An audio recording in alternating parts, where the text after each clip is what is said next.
Okay, now the global recession and the possibility of a double dip in the US. What's your take? I think it's very unlikely.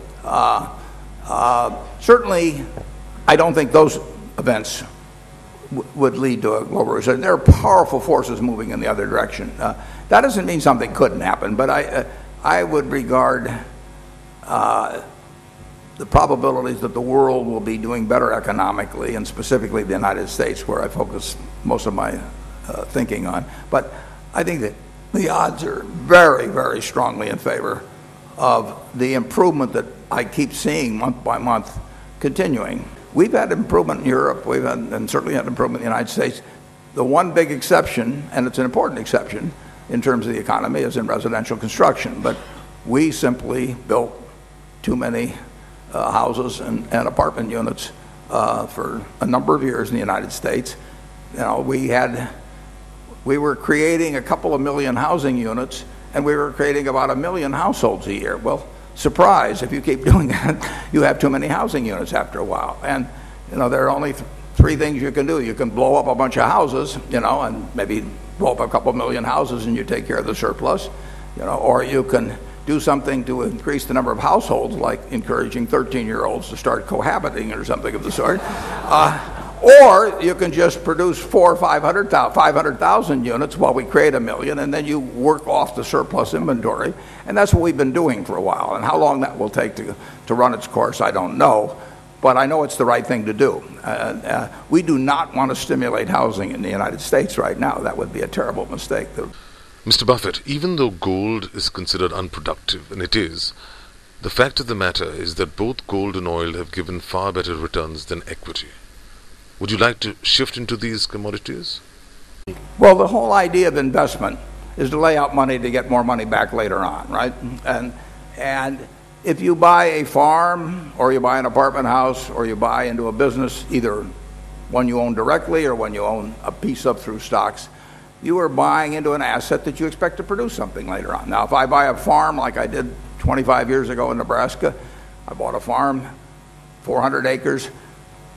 I paid close to $700 an acre for it, and I looked to see how much it would get an estimate of how much corn it would produce per acre, how many soybeans, what I'd have to pay the tenant farmer, what the taxes would be, and I made an estimate of the income that I would receive from that farm. I didn't go out and get a quote on it, you know. I didn't turn on the farm channel, you know, every day to see whether it was raining or something and whether it was good for my farm. Instead, I looked at the farm itself as to what it would produce. That's what I do in terms of stocks. Now, there are other kinds of assets that don't produce anything, but you count on them becoming more attractive to people next year or the year after. You're looking to the price change rather than the output of the investment. That's a whole different game. I mean, if you buy, we'll say, art as an investment, and you pay $20 million for some painting, you know, you don't look for the painting to produce anything. You just, if you're looking at it as an investment, you just hope somebody else will like that painting even more a year from now or 2 years from now. You're betting on the price of the asset rather than the productivity of the asset. I like things where I look at the productivity of the asset. You know, I've used this example before, but if you take all of the gold in the world that's ever been produced, it comes to about 165,000 metric tons. Some people get excited just talking about that sort of thing.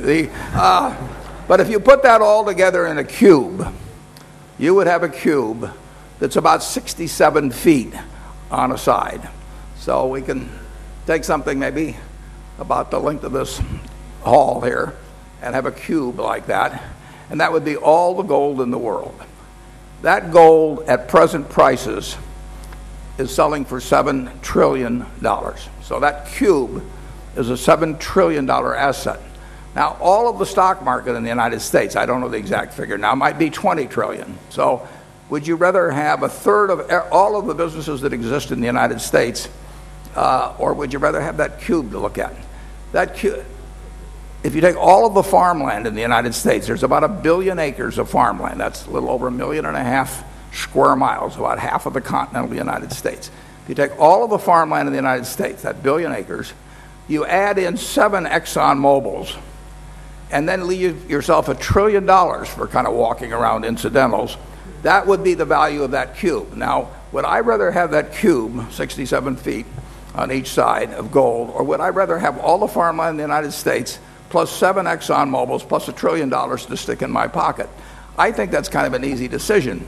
But people like gold. When they get afraid of money, terrified of money, they run to gold, and then they hope somebody will pay more for it next year, because it isn't going to produce anything. That cube is just going to sit there and stare at you, and you can go, if you own it, you can go and you can fondle it, and you can sit on top of it and do whatever makes you feel good, but it isn't going to deliver anything to you.